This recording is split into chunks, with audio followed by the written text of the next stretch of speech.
everyone and welcome back to another video. It is Erica for Ink on 3.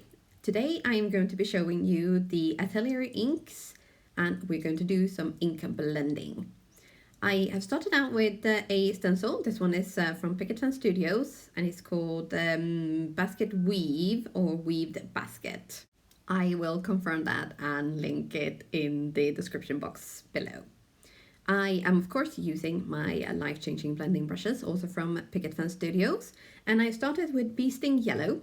Now I'm doing my usual dabby dab, rub-a-dub, or rub-a-dub, dabby dab technique. So I'm starting out by dabbing my brush onto the ink pad, obviously to pick up some ink, and then I am just gently tapping it off onto the lid to just get the excess of ink off, so you don't get all those like big smudges and puddles of ink.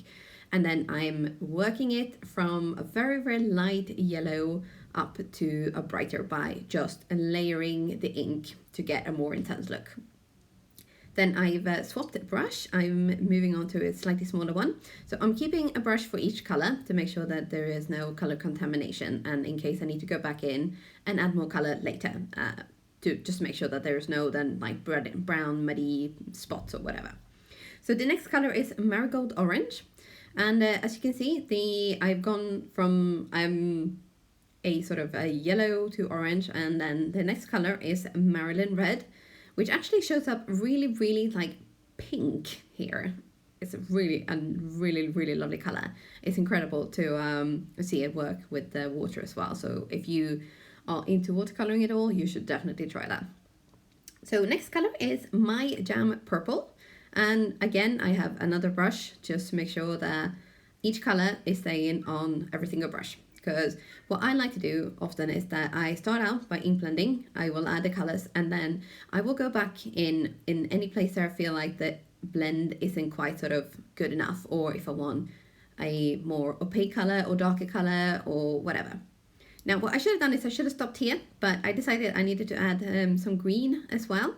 And this one is Goddess Green, and the blue one is called Peacock Blue. It's an amazing blue color, but I am a very blue kind of girl. What I've done here is, and I should have stopped with, I should have only done this little bit, is I've added a little bit of green onto the very light yellow, and then I've blended that into the yellow so that it goes from green, yellow, orange, red, purple, and blue.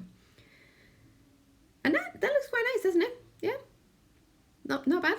But then I thought, oh, let's add some at the top as well. And this I shouldn't have done, because I was kind of hoping to get a bit of a teal color, but it just did not quite sort of work out that way. I think it works better if I would have done this with the re-inkers and done watercoloring, it probably would have worked out much better. But for ink blending, this one was a bit of a learning curve.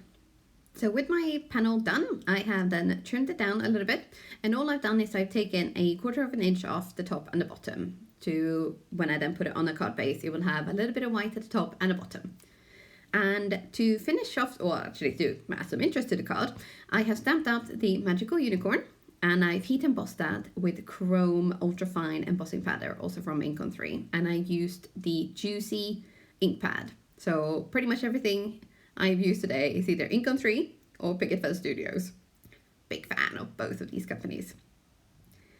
And here I have colored in my image, and it is again the Atelier Ink colors, but I am using the re-inkers for watercoloring this time. And they are so incredibly vibrant and lovely to work with. This, yeah, I'm a big fan. Fleurette, big thumbs up for this. I love it.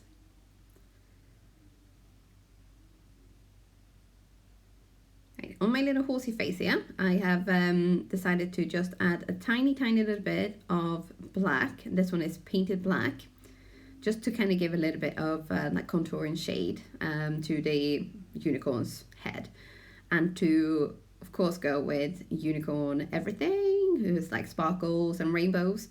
I'm also going to add a little bit of liquid pixie dust to really take that shimmer and sparkle up a notch. And as you can see, this I am only using like a tiny bit, because it really is like so shimmery that tiny little bottle will last you a long, long while. And same with the re-ink is incredible. Right, so it's not quite dry here, but I'm gonna crack on with everything else. So panel onto card base, trim, trim, trim. And with the unicorn dry, we're cutting that out with the coordinating die cuts. And oh my God, I love a coordinating die cut. I'm such a fan. I am not at all impressed by having to fussy cut anything. It makes me really cross. To finish off the card, I have stamped up hugs, kisses, and unicorn wishes with blackout detailed ink, also from Ink 3. And I've just simply trimmed it down onto a very, very skinny sentiment strip and added that and the unicorn to my card base. And that is it.